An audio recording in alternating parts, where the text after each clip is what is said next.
அதான் mister gold. தரத்திலையும் அளவுலையும் நோ காம்ப்ரமைஸ். மிஸ்டர் கோல்ட் 100% கடல் எண்ணெய். Nehru Group of Institutions, promoters of PK Das, deemed to be university. குறைந்த விலை நிறைந்த தரம், தங்கள் தேவைகள் அனைத்தும் ஒரே இடத்தில். ஜெயச்சந்திரன். கலாட்டா நேயர்கள் அனைவருக்கும் என்னுடைய நெஞ்சார்ந்த வணக்கங்கள்.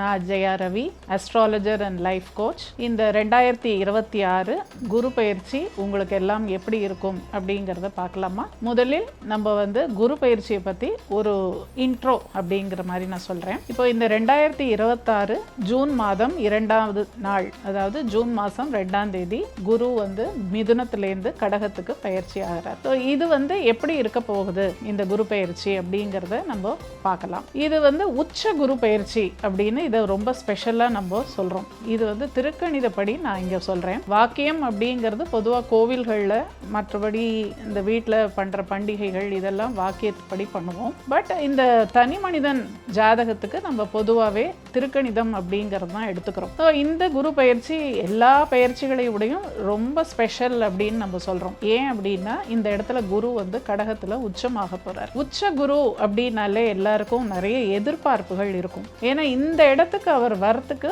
12 வருஷம் ஆகுது. ஸோ அந்த 12 வருஷத்துக்கு ஒரு தடவை அவர் வரக்கூடிய அந்த குரு பகவான் இங்கே உச்சமான நிலையில் என்ன மாதிரி பலனை கொடுப்பார் அப்படின்னு எல்லாருக்குமே ஒரு ஆவல் அப்படிங்கிறது இருக்கும். இந்த குரு இப்போ கடகத்தில் உச்சமாகும் போது இது ஒரு சிறந்த நிலை குரு பகவானுக்கு. இங்க பலவிதமான மாற்றங்கள் நடக்கும். அதாவது தனி மனிதன் வாழ்க்கையா இருந்தாலும் சரி, உலக அளவிலையும் சரி, நிறைய மாற்றங்கள் அப்படிங்கிறது ஏற்படும். பெரிய டிரான்ஸ்ஃபர்மேஷன் அப்படின்னு சொல்லுவாங்க இல்லையா இங்கிலீஷ்ல, அந்த மாதிரி. ஏன்னா இந்த குரு பகவான் இந்த ராசி சக்கரத்துல அவர் 9 குடைய பாக்யாதிபதி அப்படின்னு சொல்றோம். அவரே 12 குடையவர், அந்த மோட்சஸ்தானத்துக்கும் அவரே அதிபதி. அப்ப அவர் கடகத்துல உச்சமாகும் போது, கடகம்ங்கிறது நம்மளுடைய இந்த காலச்சக்கரத்தின் 4ஆம் இடம், சுகஸ்தானம் அப்படின்னு சொல்றோம். ஸோ அந்த சுகஸ்தானத்துல அவர் உச்சம் அடையும் போது கண்டிப்பாக பல நல்ல விஷயங்களை செய்வார் அப்படின்னு ஒரு எதிர்பார்ப்போட நம்ம ஒவ்வொரு ராசிக்கா இப்ப பார்ப்போம். மேஷ ராசி நேயர்களுக்கு இந்த குரு பயிற்சி எப்படி வேலை செய்யும் அப்படின்னு பார்க்கலாம். இப்போ மேஷ ராசி நான் சொல்லும் போது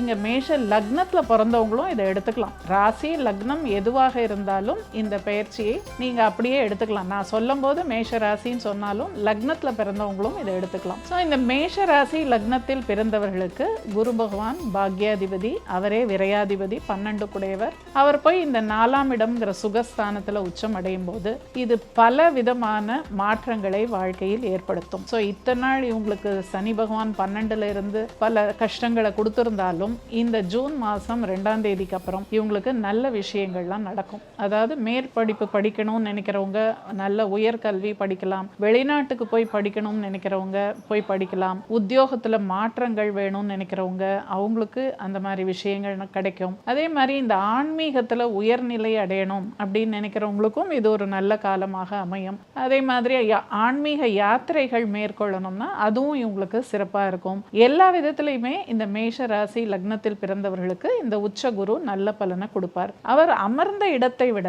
அவர் பார்க்கும் இடங்கள் அப்படிங்கிறது தான் நம்ம ரொம்ப முக்கியமா கருத்துல எடுத்துக்கணும். ஏன்னா குரு பார்க்க கோடி நன்மை அப்படின்னு சொல்றோம் இல்லையா? அப்போ அந்த குரு பகவான் கடகத்துல இருந்து 5ஆம் பார்வையாக 8ஆம் இடம்ங்கிற விருச்சிகத்தை பார்க்க போறார். அப்போ 8ஆம் இடம் அப்படின்னா நம்ம என்ன சொல்லுவோம் சாதாரணமா? அங்க சில தடைகள், விபத்துகள், ஆபத்துகள் இந்த மாதிரி சொல்லுவோம். ஆனால் 8ஆம் இடத்துல சில நல்ல விஷயங்களும் நமக்கு இருக்கு.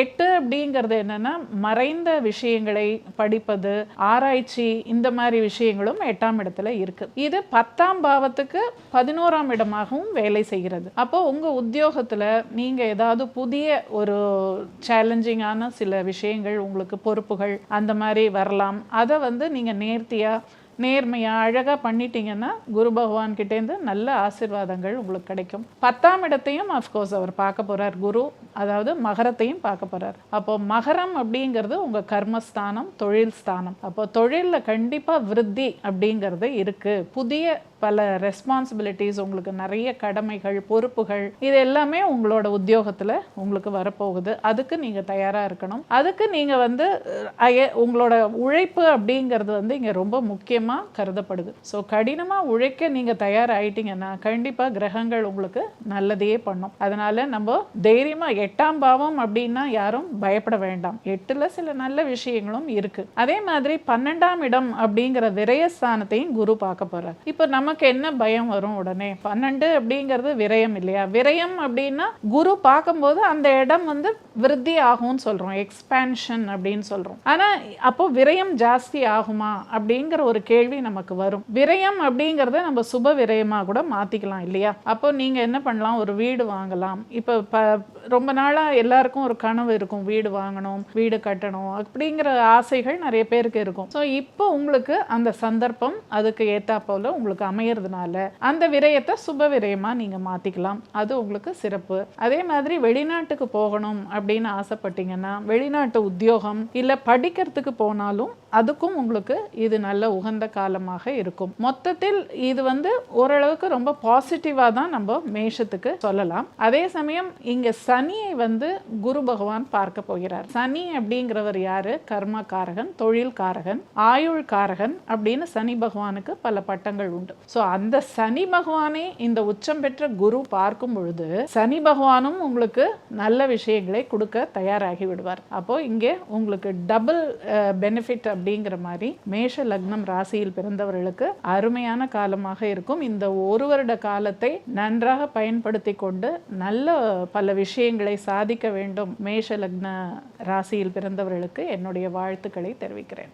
மேஷ லக்னம் ராசியில் பிறந்த கலைத்துறையில் இருப்பவர்களுக்கு ஒரு ஸ்பெஷல் விஷயம் என்ன சொல்லணும் அப்படின்னா, இந்த குரு பகவான் என்ன பண்ணுறாரு, அக்டோபர் மாதம் 31ஆம் தேதிக்கு மேலே அவர் வந்து அதிசாரத்தில் சிம்மத்துக்கு வர போகிறாரு. அப்போ இந்த சிம்மம் அப்படிங்கிறது கலை, முற்றிலும் அங்கே 64 கலைகளும் அந்த சிம்மத்தில் தான் இருக்குது. அப்போ இந்த குரு பகவான் வந்து அந்த 5ஆம் பாவம்ங்கிற கலைத்துறை அப்படிங்கிற விஷயத்துக்கு அந்த பாவத்துக்குள்ளே அவர் வரும்போது கண்டிப்பாக கலைத்துறையில் இருப்பவர்களுக்கு நல்ல விஷயங்களை அவர் கொடுப்பார். உங்களுக்கு நல்ல ஒரு ரெக்கக்னிஷன், இத்தனை நாள் நீங்கள் கடினமாக உழைச்சிட்டு இருந்திருப்பீங்க, ஆனால் அதுக்கு உண்டான அங்கீகாரம் அப்படிங்கிறது கிடைக்காம இருந்திருக்கும். ஆனா அவர் சிம்மத்துக்கு வரும் அந்த காலம் வந்து ரொம்ப பொற்காலமாக இருக்கும். கலைத்துறையில் உங்களுக்கு நல்ல ஒரு அங்கீகாரமும் மேன்மையும் உங்களுக்கு கிடைக்கும். கலைன்னு பார்த்தா இங்க வந்து சினிமா மட்டும் எடுத்துக்காம மற்ற துறைகளையும் எடுத்துக்கலாம். ஈவன் ஸ்போர்ட்ஸ் அப்படிங்கிற விஷயம் கூட இங்க கவர் ஆகும். ஸோ ஸ்போர்ட்ஸ், அரசியல்வாதிகள் அவங்களுக்கும் வந்து இது சிறந்த காலமாக இருக்கும். அரசியலில் இருப்பவர்களுக்கு கண்டிப்பாக இந்த 5ஆம் பாவத்தில் குரு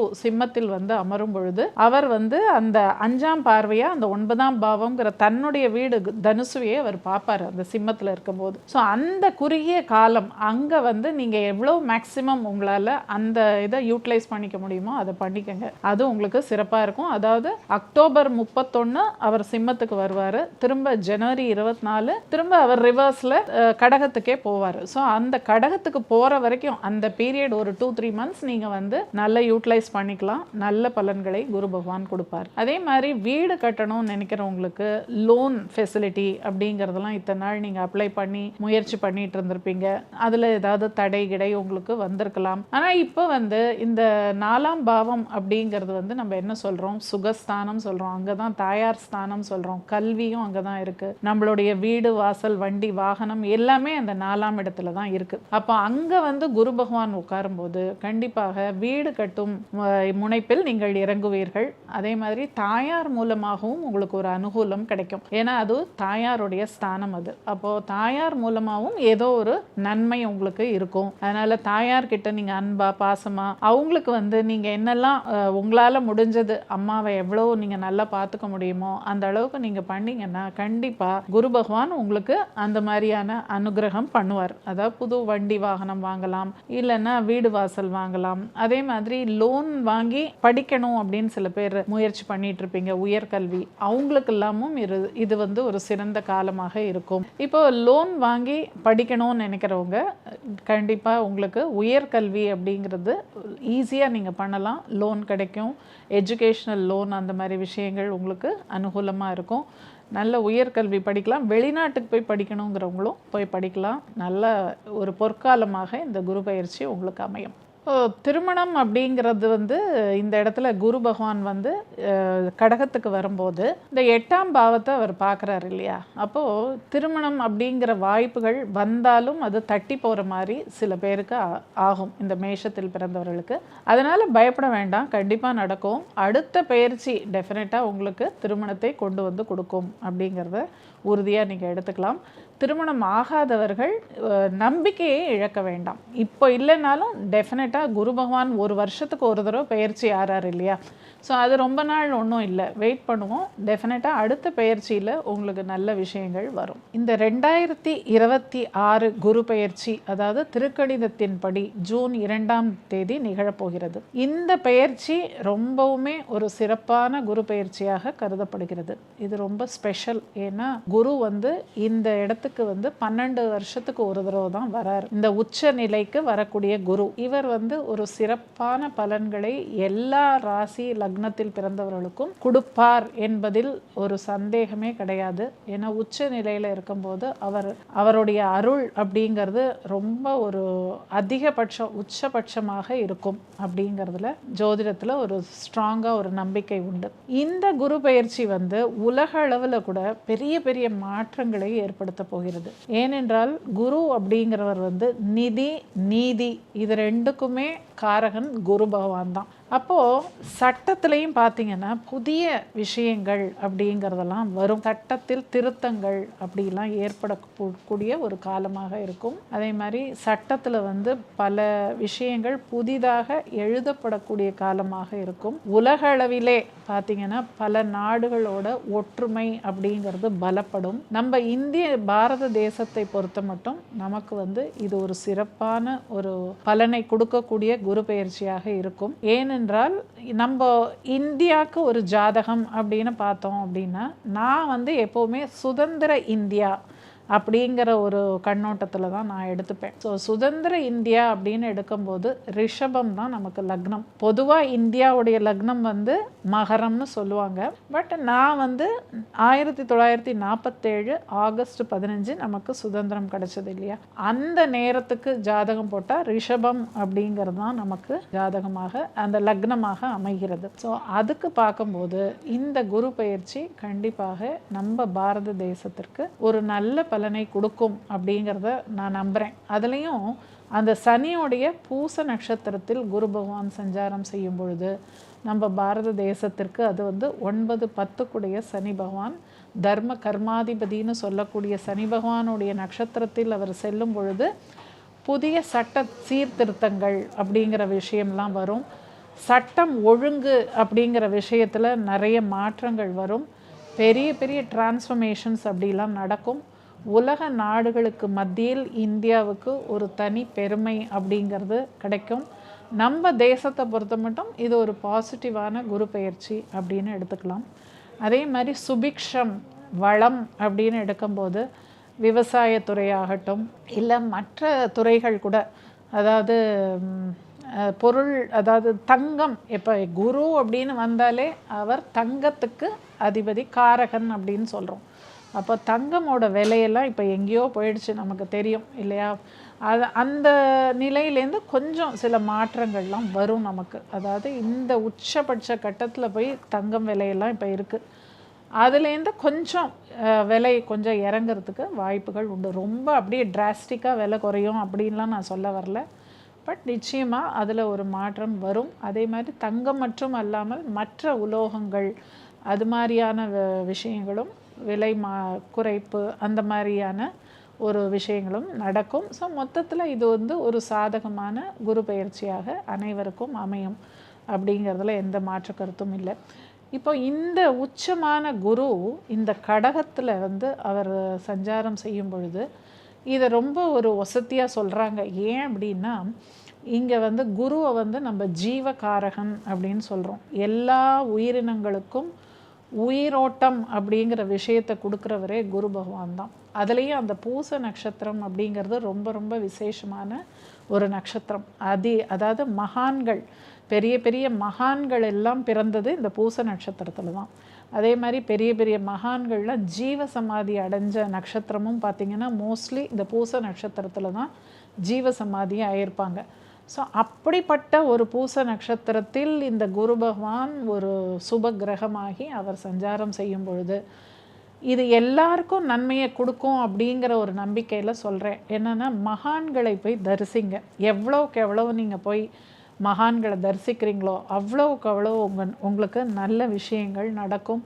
அதே மாதிரி ஜீவ சமாதிகள் அவங்கவுங்க வசிக்கிற ஊரில், நீங்கள் எந்த ஊரில் வேணால் இருக்கலாம், உங்கள் ஊரில் எந்த ஜீவ சமாதி இருக்கோ அந்த மாதிரியான சித்தர்கள் சமாதியை போய் நீங்கள் தரிசிச்சுட்டு வரலாம்.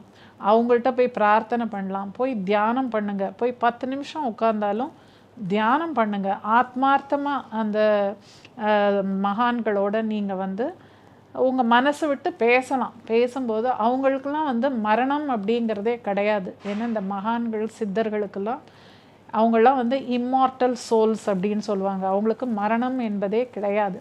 அப்போ நீங்கள் எப்போ போய் உட்காந்து அங்கே தியானம் பண்ணி அவங்களோட பேசி உங்கள் கஷ்டங்களையோ, எப்போவுமே கஷ்டங்களை தான் போய் சொல்லணும்னு இல்லை, உங்ககிட்ட இருக்கிற சந்தோஷமான விஷயங்களையும் சொல்லலாம், நன்றி சொல்லலாம். உங்களுக்கு என்னெல்லாம் இந்த பிறவியில் கிடச்சிருக்கோ நல்ல விஷயங்கள், அதெல்லாம் போய் நன்றி சொல்கிறதுக்கு கூட நீங்கள் போகலாம். அது மாதிரி ஒரு தியான நிலையில் இருந்து இது மாதிரிலாம் பண்ணிங்கன்னா இந்த குரு பயிற்சி பல கெட்ட விஷயங்களை கூட உங்கள் கிட்ட வராமல் உங்களை பாதுகாத்து உங்களுக்கு ஒரு நல்ல பயிற்சியாக இந்த குரு பயிற்சி அமையும் அப்படிங்கிறதுல ஆணித்தரமாக நான் சொல்கிறேன். தயவு செஞ்சு எல்லாருமே இதை பண்ணுங்கள். கோவில்களுக்கும் போங்க, நான் வேண்டாம்னு சொல்லலை. கோவில்களுக்கு போகிறத விட இந்த ஜீவ சமாதிகளுக்கு போகும்போது அந்த மகான்கள் எழுந்து உங்களை ஆசீர்வதிப்பாங்க. அந்த அளவுக்கு இது ஒரு முக்கியமான ஒரு குரு பயிற்சி அப்படிங்கிறத இங்கே வலியுறுத்தி சொல்கிறேன். எல்லோரும் கடைப்பிடியுங்கள். எல்லோரும் இன்புற்று வாழ வேண்டும் என்று வாழ்த்தி வணங்குகிறேன். அதான் மிஸ்டர் கோல்டு, தரத்திலையும் அளவுலையும் நோ காம்ப்ரமைஸ். மிஸ்டர் கோல்ட் 100% கடலெண்ணெய். Nehru Group of Institutions, promoters of PK Das, deemed to be university. குறைந்த விலை, நிறைந்த தரம், தங்கள் தேவைகள் அனைத்தும் ஒரே இடத்தில். ஜெயச்சந்திரன்.